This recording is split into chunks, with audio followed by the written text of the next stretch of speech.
Welcome to the Old Souls and Seekers podcast, brought to you by Satori Prime. If you're anything like us, you've been around and around the personal development and mindset block quite a few times. You've read the books, watched the videos, attended the seminars, and even worked with a coach or two, and yet you still find yourself searching for more. You may even feel stuck or that you should be farther along than where you are right now. And after doing over a decade of mindset work, we've come to this realization. Mindset work is like a small hit of dopamine that distracts you from your true work. You get these little hits of feeling better, only to be met with the same underlying conditions and patterns over and over again. Now, mindset was an important part of your evolution as well as ours, but it hits a plateau, and now you find yourself ready for that deeper layer of growth and expansion. If you're listening to this podcast, then you're ready to get off that Ferris wheel. This podcast is only for those that are ready to dive deep and do the real inner healing work. For those that are ready to move past more information into actual experiences. If you're looking for more understanding, then you've come to the wrong place. This is a home for old souls ready to fully embrace and remember who they truly are. Ready to make a profound difference in their lives and in the lives of others. So welcome home, dear one. We're excited to be part of your journey. Hi, everybody. Happy New Year. Wow. 22. So good. I'm extra excited because 22 is both mine and my brother's number, has been for a long, long time. It's a number we've seen everywhere for decades at this point. So I was always excited for this day. This year, my daughter's birthday will fall on 2/22/22, which is also amazing. I'll probably be taking that day off just to celebrate. And then I found out that it is the year of the tiger in the Chinese world, and that is my spirit animal. So all good things. That's a good start to a year. Chinese calendar. Chinese calendar. What did I say? Oh, Chinese that sounded weird. Chinese things. There's a tiger in the Chinese world. That just sounded strange. Ignorant Elon. Thank you. Yeah. So anyway, just super excited to kick off this year. And oh, that's so funny. Yeah. Amanda Brown's birthday, son's birthday is awesome. 2/22. That's a lot of twos. Yeah, so we wanted to just kind of kick this year off talking about something that we get asked all the time, like whether we're doing summits, whether we're doing podcasts, people find our work. I think something that people search for and look for a lot is how to enhance their intuition. And, it's 2/22, by the way, now, as we were just talking about this. Wow. And while I want to get you guys away from this idea that there's some magical formula that you just haven't stumbled across that specific YouTube video, because otherwise everything that you would have already wanted, your intuition would have told you.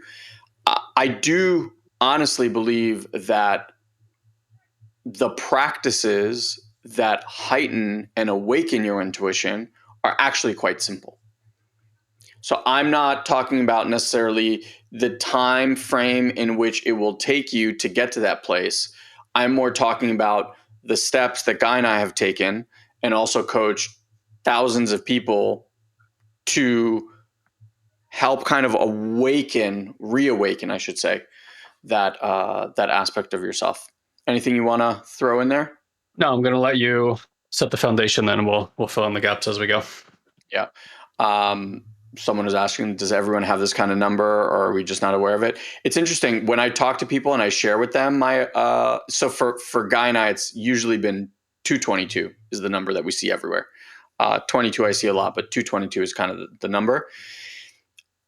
From the research that I've done, those are like master numbers, and any numbers that repeat, either like in a 3 or 4 set, there's some, they call them angel numbers.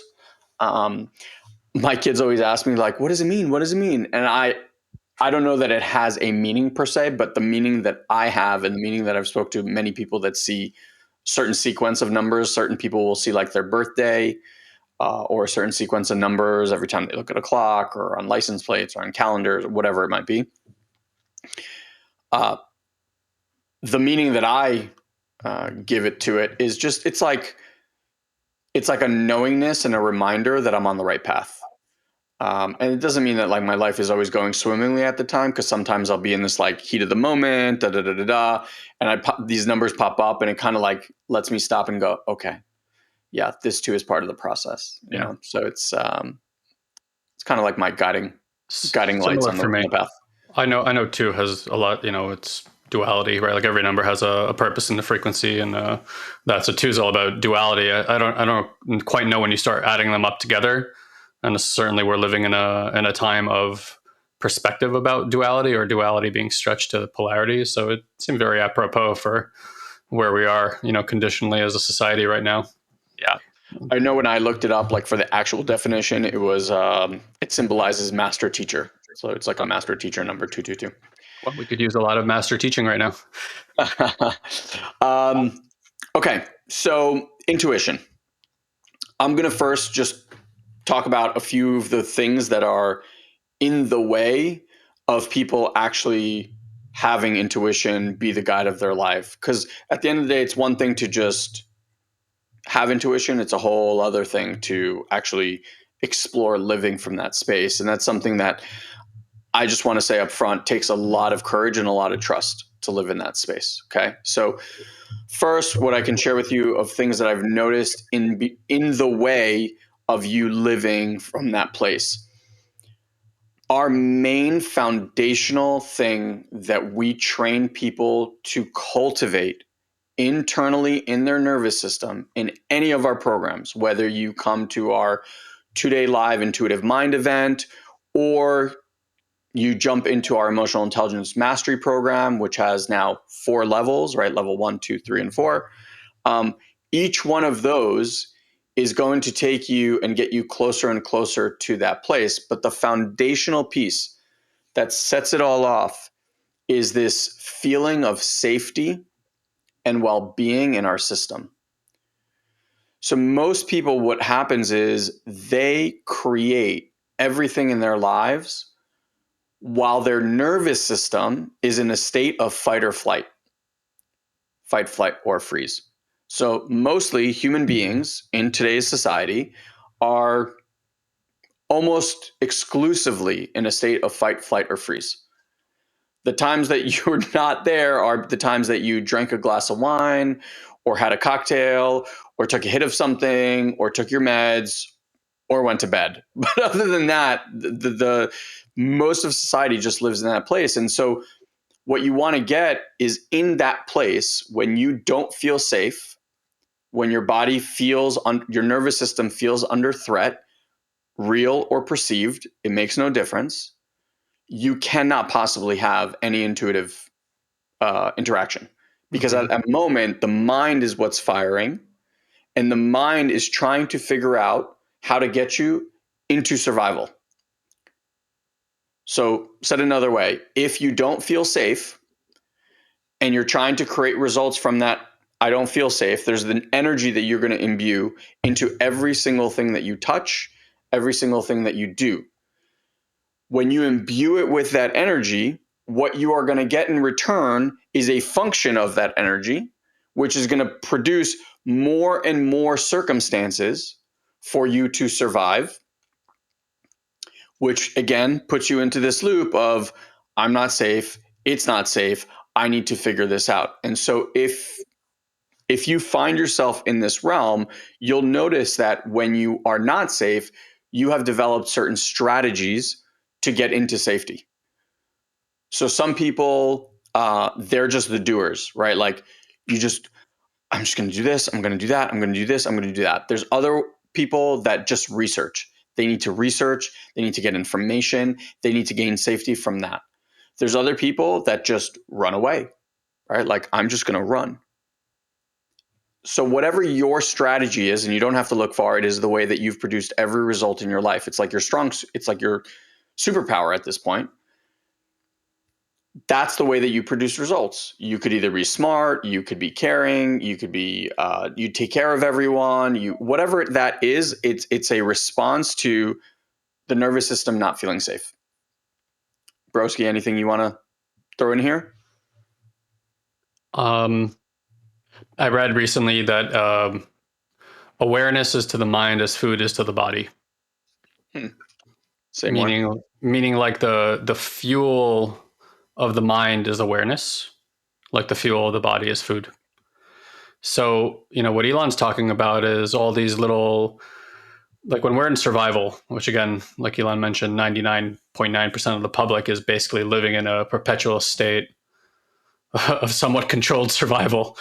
And because of that, it's like you're never actually in awareness. You're just basically bouncing from frequency to frequency of like automated reactions. Now, obviously, if you're doing this for most of your life, right? Most of us can't remember what it was like to be 2 or 3 years old when we were very fluid with our emotional and mental state and really kind of like lived in the moment. Then it would seem normal, right? Like most of the world is living in what would be categorized by psychologists as some form of psychosis. And so if everyone's doing the same psychosis, it would just seem like that's the way, right? Those people who have taken the time to cultivate a practice of quieting themselves down, right, like a meditation practice, and there are certain ways that we've learned from masters to do it. That is not just about, okay, I need some stress relief right now. It's actually going deep within the system, learning how to view subtle energetics, subtle awareness, all these different things. And I think that's a really important part is like, I think because of school, we were brought to this idea, like just the educational systems as a whole, that you can like have a moment of understanding and that unlocks something for you. And in a way it does, but like having an understanding is not the same as gnosis. For those of you guys who don't know what gnosis means, it just means directly experiencing something, right? Like it's learning through direct experience. And so like awareness, even if we talk about it, it can't be something that you understand. Oh, okay, my awareness. It has to be something that you regularly practice. I mean, like hundreds of times, thousands of times a day, moment by moment. We all talk about that being present. And so like, yeah, you can say like, oh, I'm noticing this microphone and its texture. That is certainly going to bring me more into being aware in this moment of a single thing, but it's still not leaning into my awareness. And so it's like we dabble in this stuff, when you are showering or in the bathroom, that you have great ideas, right? Like everybody's had that aha moment in the shower. And part of the reason for that is being in the shower and having water hit the body is an incredible way to help your nervous system downregulate itself. And so when you're in there in the safe, cozy little warm, shower or bath, and you're having this idea and you wish you had a pen and paper to write with, that's one of the reasons why you're doing something physically that's bringing you into a deeper state of awareness inside your body. The body relaxes. Boom, this idea comes up. What we want to learn is, well, how do we cultivate that regularly in our lives? What are the practices that we can apply so that as we set an intention to have an awareness about something. We want to get creative about something, problem solve, instead of thinking about it in a linear fashion, which is really the difference between understanding and intuition to me. It's like you can certainly figure out how to problem solve in a linear way. I've done it my whole life. It's effective to a degree. But, like Elon has this lofty goal right now of coaching Will Smith, right? Like he can go through a sequence of ideas about people he knows or how he's going to get there, or he can literally hold this intention in his field, meditate, and like open up his system. And then like suddenly he will just see that people will show up, and they already have, telling him how they're like 1 degree away from this human being that he's going to meet. And eventually, in this quantum crazy reality that we live in, something will occur that will either give him the opportunity to do that or not. And so we always say, like, you can use your understanding and do this linear path of trying to funnel build your way to some kind of result. And that's good. You can get some results in life doing that. But the difference between the two worlds is like that world is like having a water trickling on you from like a shower that's barely working. The quantum reality is like standing in the waterfall. in the moment where it's right, where the opportunity is supposed to come, where you have the resource for it, where all the lessons that you need to have before you can build a foundation to have those resources, like all that can happen like so quick in the quantum world. And I think that's going to be a big part of this transition that we're making as human beings, is really starting to more heavily rely on what in spiritual circles we call like big mind. This is like little mind. Like big mind is like the universal mind, and like really plugging in, tapping in, and realizing that level of consciousness has so much more to offer, can move all the pieces for you in intricate ways, and sees all the like the chess match that's happening at this quantum level of fifth and sixth dimensional realities. And what we have seen is what's required of a human being is to learn how to relax your body, learn how to relax your system. So clearly you can't do that in a fight or flight response. No, you were talking about the Will Smith thing, and I just, and you were talking about this quantum field, which at our live event, guy shows these amazing pictures of like the universe and how everything's interconnected. And I just had this image of, it's like asteroids are moving through space, and eventually, given a long enough time frame, like that they're gonna hit something, right? And so I had this visualization where it's like I'm this object moving through this quantum field at this point, and as I create this intention, for example, coaching Will Smith, or as anyone creates the intention, it's nothing more than us almost like bumping this object in space without any like knowing, but it's just that like bump of creating that intentionality that now starts moving this thing in a slightly different trajectory, which through time and space will impact all these things. So it's just a funny visualization I just saw. What Guy's bringing through about the awareness is really, really important, because I think where most people want to effort their way into hearing their intuition. So it's like, if you think about the way that you've kind of gone about developing intuition, is like, it's effortful. It's this, I know if I just listen deep enough, and I know if I just can start to, and you kind of go down this path, and that's not how intuition works. In fact, like, I think the more you try to effort your way into intuition, the farther you're actually going away from intuition, because underneath it, it's like, what's behind the intention of wanting to create a deeper relationship with intuition? And I will say for 99.9% of people, it's because right now you feel like you are either not where you're supposed to be. You should be farther along in, some way, shape, or form. That your current state, that you are not okay or not good enough in your current state. And so from that place, if that's the energy, right? And then from that place, we go, what's going to get me to this next place where I actually feel good and things start working out, is I know, because people have told me and I've read enough spiritual books, I need to develop my intuition. But your baseline is, I'm not okay. There's lack. There's not good enough comfort. There's all that stuff. And then from there, you're like, come on, intuition, tell me what to do. And it's like, no, I'm sorry, Charlie. Like, that's not how it works. Yeah. And so the piece that Guy's bringing through about awareness is, what if you took a step back and you realize that you can't effort your way into intuition? Think of it more of that line that Michelangelo said about the David is coming through, which is like, when people asked Michelangelo, how did he make the David? He said, I just moved everything that wasn't the David out of the way. Yeah. He already saw him inside the stone. He was just moving everything away. He was just getting rid of all that was not David. And so for me, because I tried the other way, right? Like, I tried to effort my way into intuition. I did all these meditations and visualizations and hypnosis and all that stuff. Now it's a simple practice of having my awareness be with what is here in this present moment. And if what's here in this present moment is a fear, A about lack. my future, then I'm not trying to bypass that fear to go, okay, if only intuition told me what to do, I know I wouldn't be as fearful, right? Instead of, what if you could develop a power and a skill that you could actually sit with your fear, or sit with your insecurity, or sit with your sadness or terror or despair or grief? Because if intuition is like, I said this yesterday, the center of the Tootsie Roll Pop, like you can't just get your way into the center.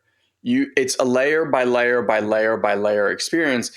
And as you remove and release these layers and you give them presence and awareness, and we take people through exactly what this process looks like, it is so simple. Like literally you can come to a 2-day event and you will learn how to do this. Like it's not some woo magic. Like you can literally learn it in less than 2 days. Okay. The difference and why we have programs that people work with us ongoingly is because for whatever reason, this work is a lot easier to do in a group when you're with people together, or when someone's holding space for you who's already developed that capacity. Because as you sit with someone who's developed that capacity, your body is literally learning through like mirroring that. And it's creating this new template. And it's just honestly a lot easier than trying to figure this all stuff out on your own. But listen, people sit in the mountains, in caves for 40 years. Trust me, they get to this place. Like this is human nature. So as awareness is watching this stuff, I want you to imagine these layers, not because you're moving them or trying to change them or fix them. These layers, just by awareness watching them, move and disappear. I'll just share one quick story, bro, and then I'll kick it to you. Like the other day, I'm not going to get into the whole event, but Shai and I witnessed something that was really, really like movie shit scary. And Shia, who's an empath, it like really hit his system, and it really hit him hard, and he was having trouble sleeping and all this stuff. And so I sat here.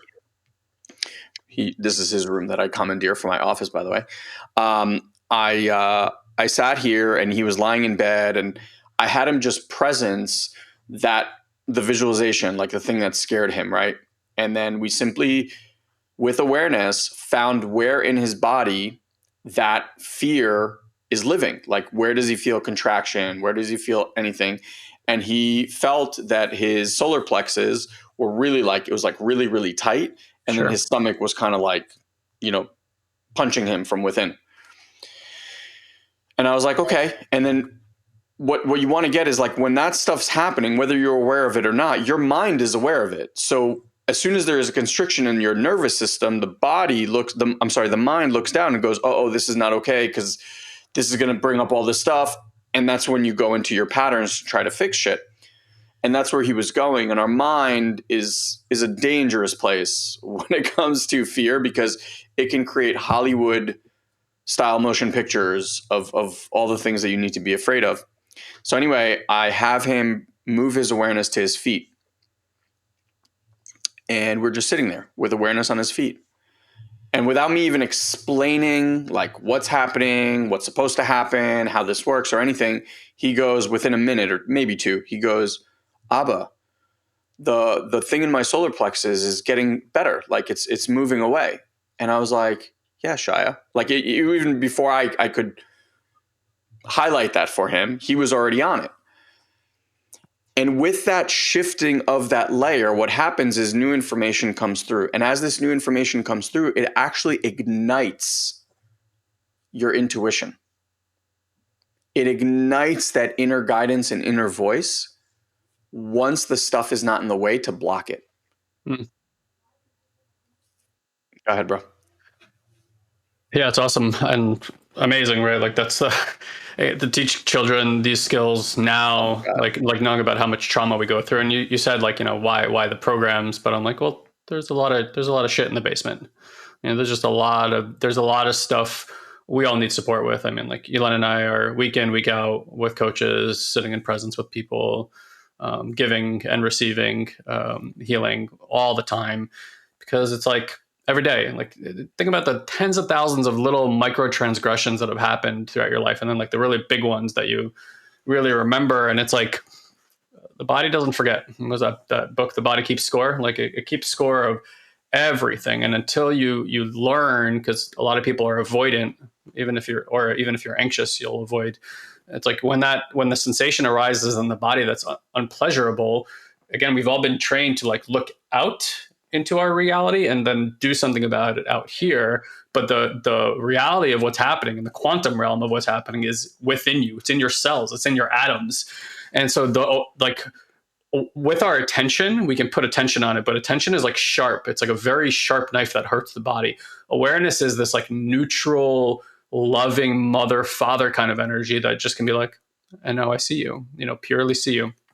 So I hope I can explain this, because it's something that I'm like kind of playing with in my reality. Like, I read to Elon, I have these reminders that I read to myself every morning. And I shit you not, one of the reminders to myself every morning is notice the dreamlike nature of reality. Mm.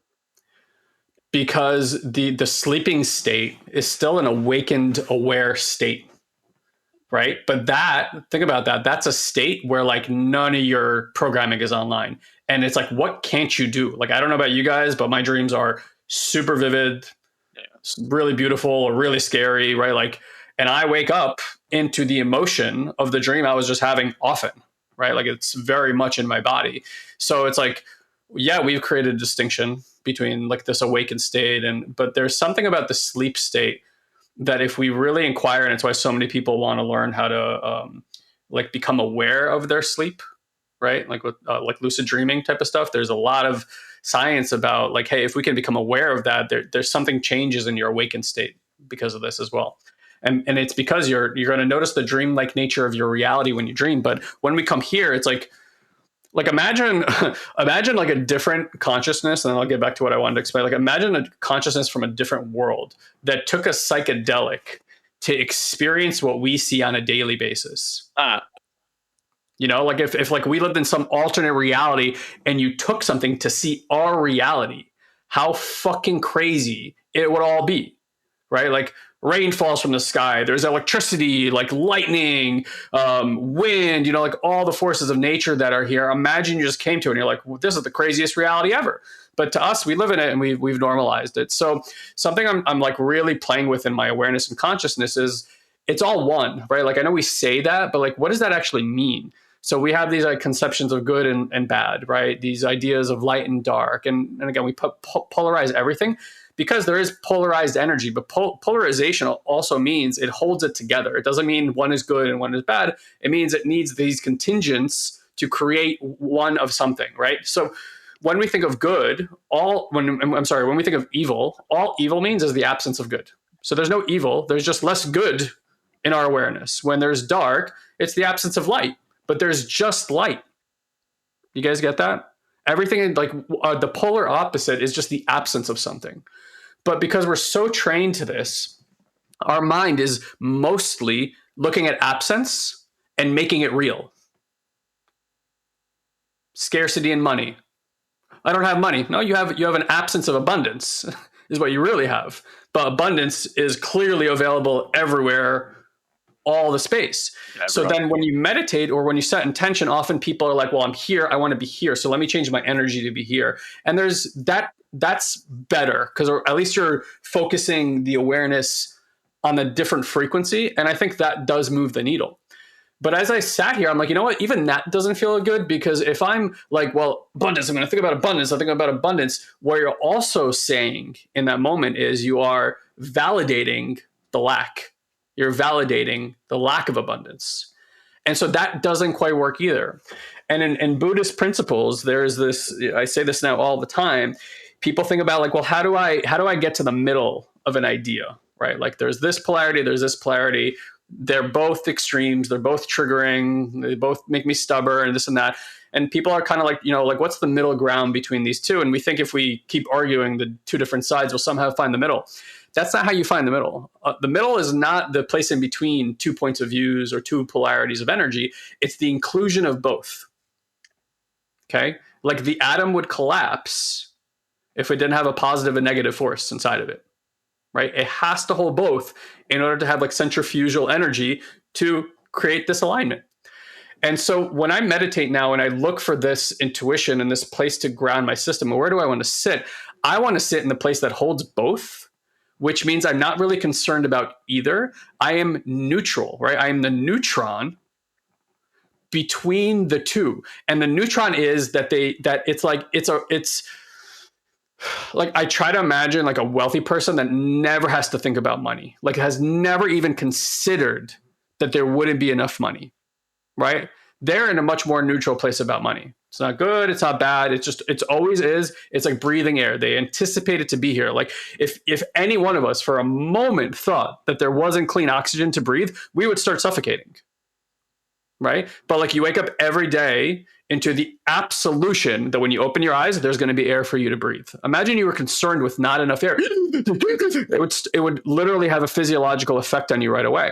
And so, I was taught once that, the way that you walk to go get your mail every day, you go open that box, and granted, it's not as important as it used to be, but like, opening that mailbox and there's stuff there for you. You never walk to your mailbox and think, I hope there's mail there today.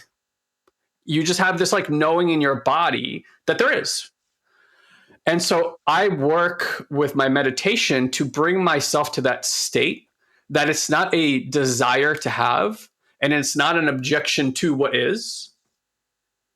It is just there's a knowingness. And on my way to that knowingness, there are parts that arise that don't believe that.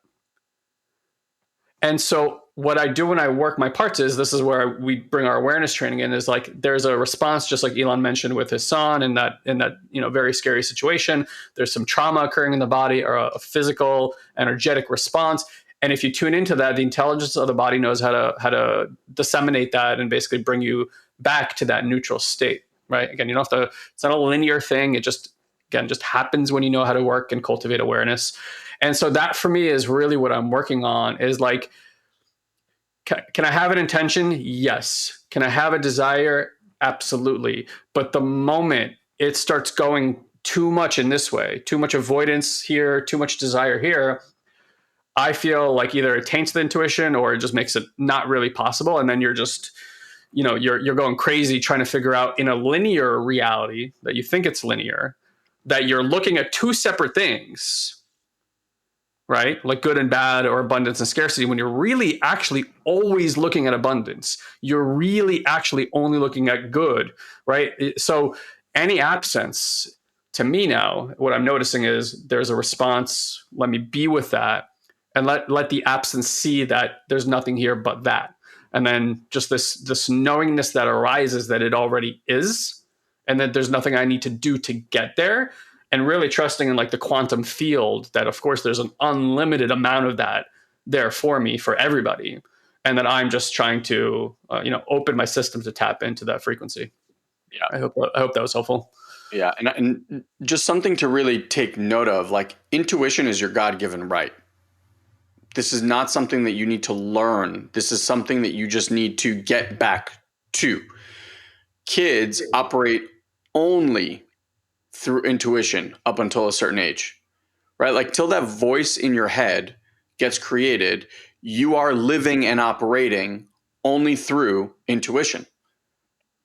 Because intuition is more about felt sense, like what feels good. It seems to adults, when we look at kids, that they're either hyperactive or, that they can't focus on something. It's just because like at this moment, this feels good to them, and intuition's like, go play here. And then a second later, another intuitive hit comes and it's like, okay, now go do this thing. And they just keep playing along because they're following that thread of intuition. Now, at some point, intuition will say something to you. The heart, right? Like that place that it communicates from will say something to you. And you might go take action on that. And it's going to lead to heartbreak or turmoil or disappointment or whatever it is. And that's when the mind comes in and goes, we're done with that. No more of that. That leads to pain. That leads to disappointment. That leads to this, and this. And that's when all of those layers that we discussed at the beginning, that's when they all start to kind of pile up. But intuition is always there. It's not something that you need to like cultivate or learn. It's something that you need to just remember how to listen to again. Now, the other thing that I wrote here is there's two systems that have come online. For most people, intuition has just fallen into atrophy. Because once the mind declared that it no longer serves us, the mind took over, and the mind is what's constantly telling you what to do. And every time intuition happens and it says something, the mind instantly will go, that's stupid. We should not do that. Are you kidding me? If we do that, we're going to die. Why would we do that? That's taking the biggest risk. Because what the heart wants and what the soul wants, what intuition guides you towards, is not linear, it's not logical, and it sure as hell has nothing to do with you feeling safe. But on the other side, right, the mind is all about safety, survival. It doesn't care if you're overweight. It doesn't care if you're unhappy. It doesn't care if you're in a miserable job or a miserable relationship. It has figured out how you can survive all of that. And so when intuition goes, I'm done with this relationship, I feel worthy enough to say no to this because I want something else. The mind's like, are you kidding me? What if we leave? Do you know what's out there? Like, we know this. Do you know how much worse it could be out there? Mm-hmm. This other person could be 10 times worse. At least now we have this and this and this. What if that person, right? And it just, Rational. so it's always trying to communicate, but a lot of times it doesn't make linear sense. And so the one of the last pieces I want to offer here is, if when intuition is coming through, and at first I get that it's very muddled, so people don't quite know. That's why we do those first processes of like moving all that stuff out of the way. But once intuition begins to talk to you, there's someone, I forget who the author is, but he was talking about this, like you're feeding one of two wolves. You're either going to feed intuition or you're going to feed your mind's voice. And so every time intuition comes, if you don't take action on that intuition, as illogical as it might seem, then now you're feeding the other voice, right? You're feeding the survival mechanism, the linear thinking, like that. So it takes a while for you to feed intuition again. And it also takes a while for you to start to create unfathomable magical results in your life as proof that when you do listen to intuition, all of these things happen. And we've all had them. But for most people, intuition is like a lightning strike that they keep trying to chase and capture in a bottle. It doesn't have to be. Guy and I live from intuition, literally moment by moment. There's almost today very, very, very few decisions that I'm ever making in my life that don't involve intuition. Because I've learned to just tune in and go, oh, this, yes, no, no, okay, next. This, yes, yes, okay, great, that. And that's how we live our lives. So for me, and I'll just so that's the piece about the feeding. And then the last thing, as Guy was talking, something came through to share. It's like, you know, what if instead of whatever your goal is, instead of like trying to figure out how to get there, like you want a relationship, like, oh, how do I get the relationship? You want a job, how do I get the job? You want to, so for me, like even with coaching Will Smith, my focus is, who would I have to be, or who would I get to be in order to be the kind of person that works with Will? Right? Because like there's a transformation that I get to go through, and that person, that future version of me, so I'm more curious about, because I can't control all these external circumstances. I'm it's not even, I could try, and the mind's going to tell you that you could try, but like it's a fool's errand. But this, I have access to this at every step, every second of every day. Like, I got this. And if I can learn and keep releasing those layers that are no longer who I am, so that I can heighten this intuition and I can start to be and live from that embodied state, moment by moment by moment. All the other stuff, including the possibility of Will Smith, will literally show up as an arising in the energy and frequency that I am.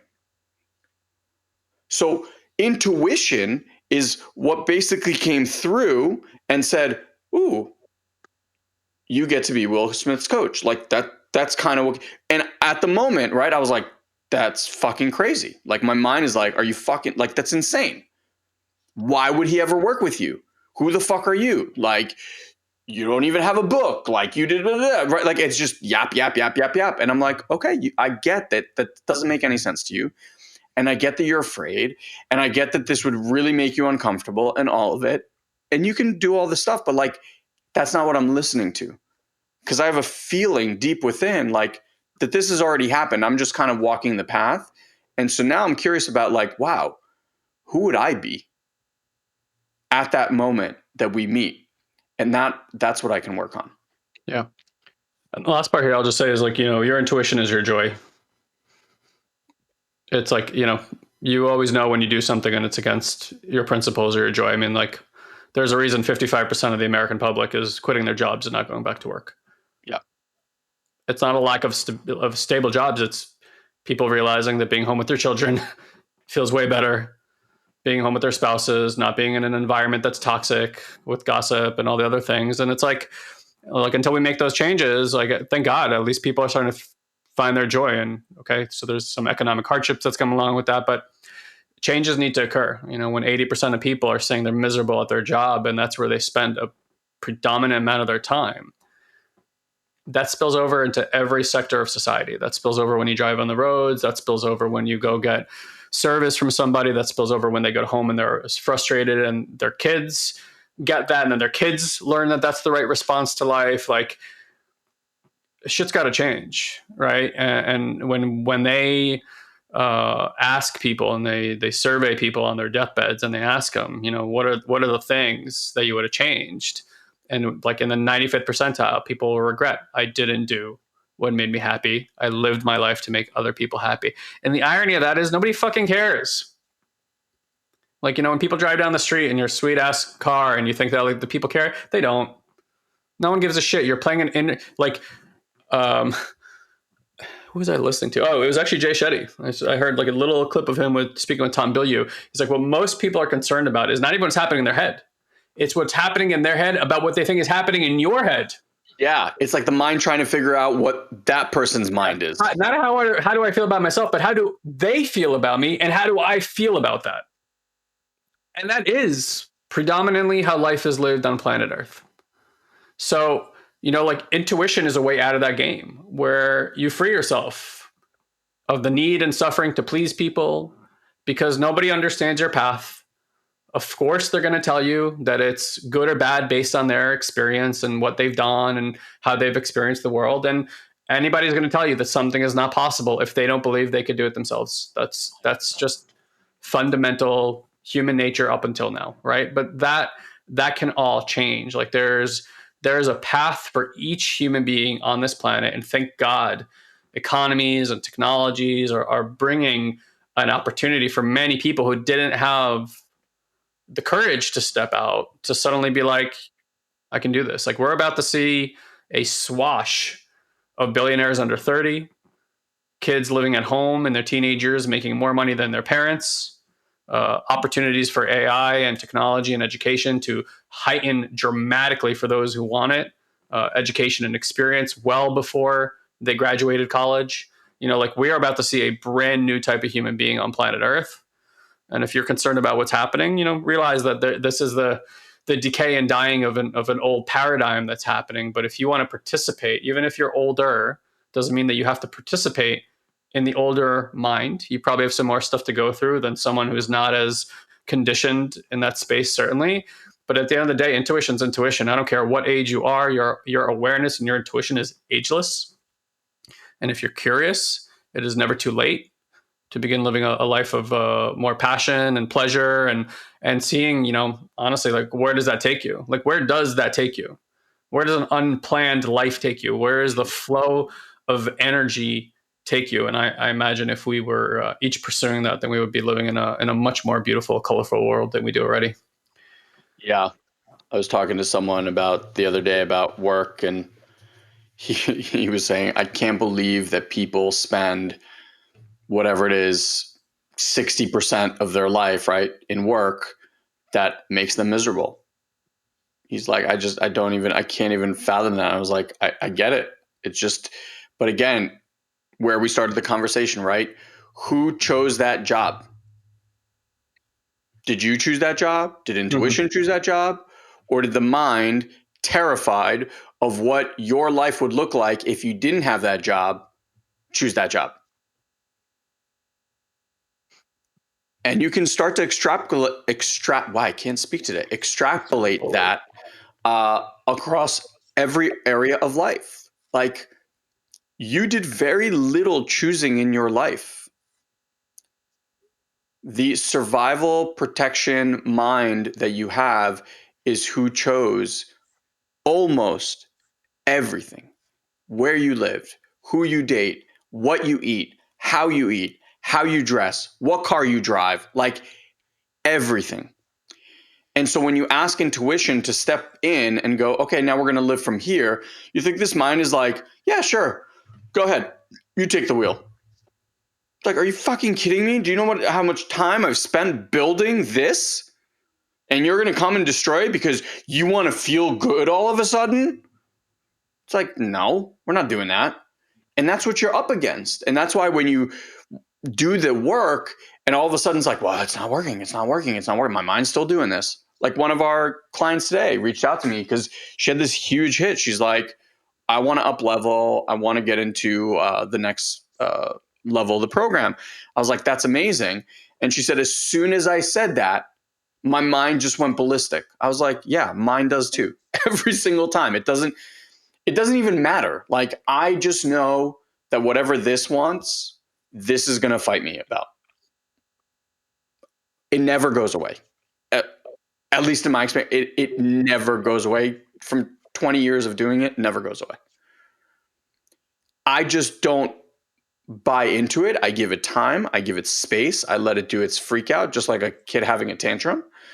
And then I create enough safety in my system, which is what I said is like the foundational work of what we do.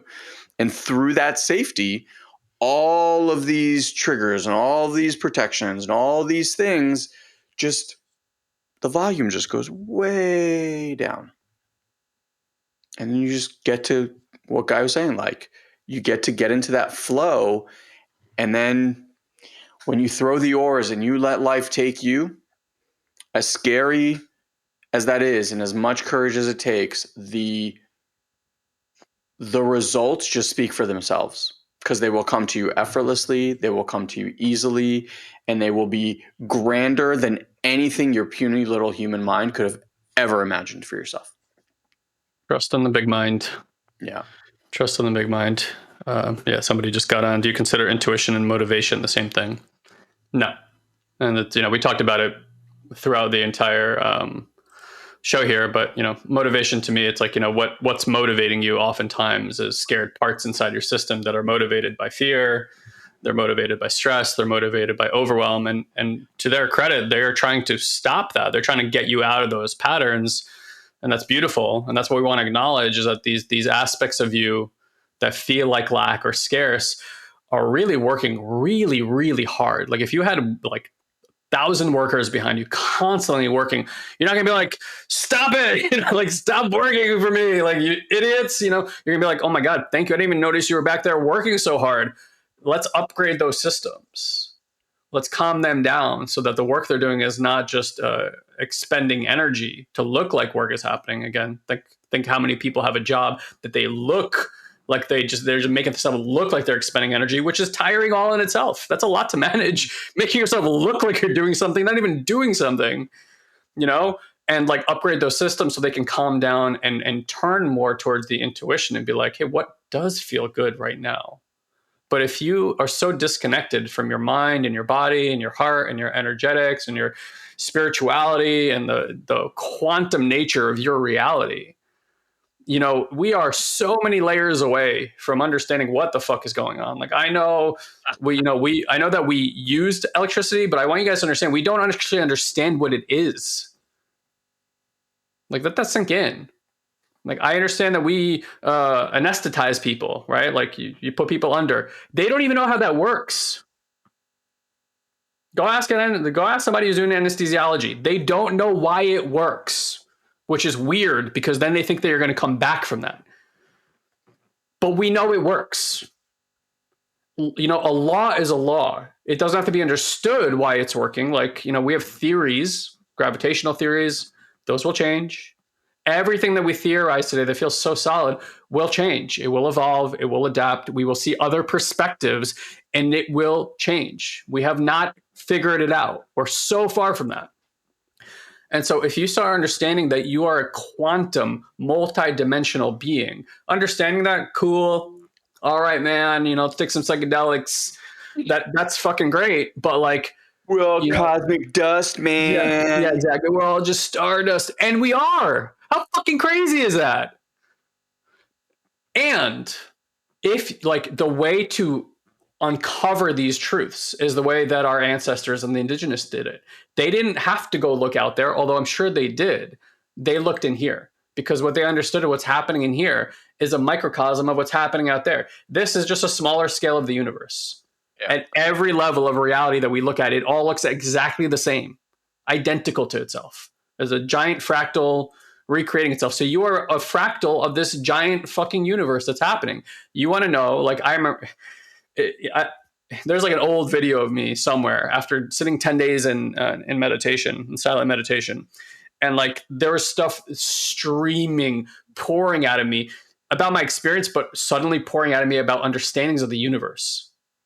It was so obvious how it all worked because I had such a deep relationship with what was happening inside of me. And I was like, oh my God, this is exactly how the universe is controlling everything and operates. It's so obvious when you start doing that. So it's like, I don't know that there is a more interesting exploration in this world than diving deep into your cellular and energetic structure and seeing the technology that is so clearly embedded that as much as we try to replicate this technology outside of ourselves, we still understand this is more complex than all of that, right? And maybe one day we will get to that, but who knows, right? So like, that to us is like the most interesting exploration, best return on investment you can ever put inside of yourself. Because again, understanding this is understanding how the mechanics of reality work.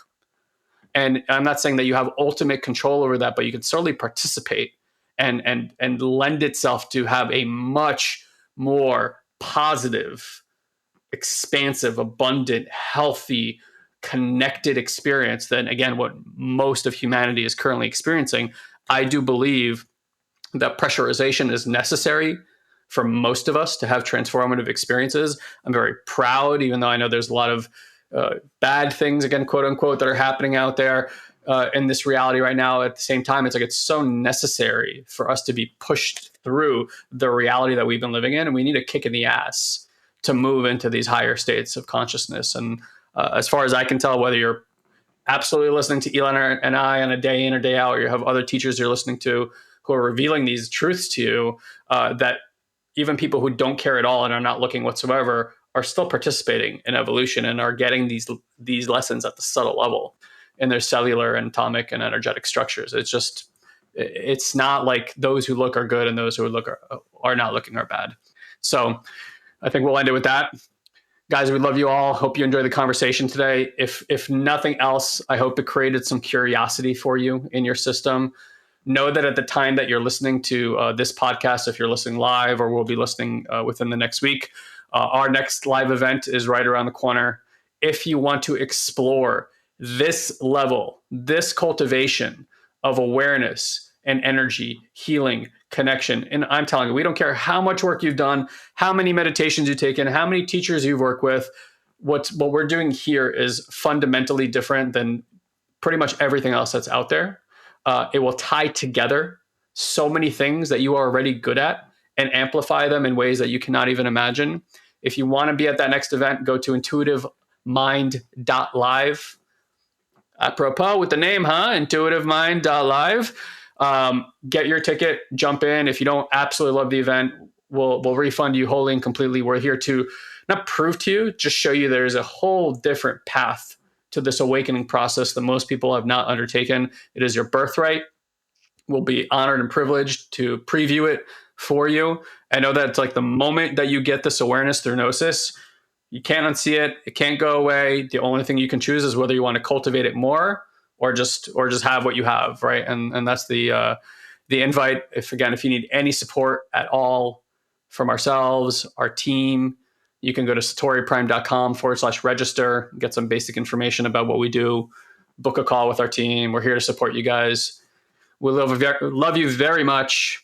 We hope 2022 is an absolutely spectacular year for you, for humanity, for your families, for everybody across the board. Like, we are in prestigious times, and I'm very, very excited to see where humanity goes from here. Love you very much. Bye, everyone. Thank you, dear one, for choosing to share a bit of your day with us. We value you greatly. And as a way to give back and help you to deepen these practices, we want to invite you to join our incredible community on Facebook. You can do so easily by going to joinoldsouls.com and ask for an invite. This is our private community where old souls and seekers are able to grow and share their journey with others. We hold exclusive weekly live streams, we answer your personal questions, and offer valuable insights that we won't be able to share here on the podcast. So again, just head to joinoldsouls.com and grab your invite today. And as always, if you enjoy this podcast, please head to iTunes and leave us a review. It's the only way other people can find this show. So if it's making a difference in your life, please share the love. Until we meet again, have an amazing week, dear one.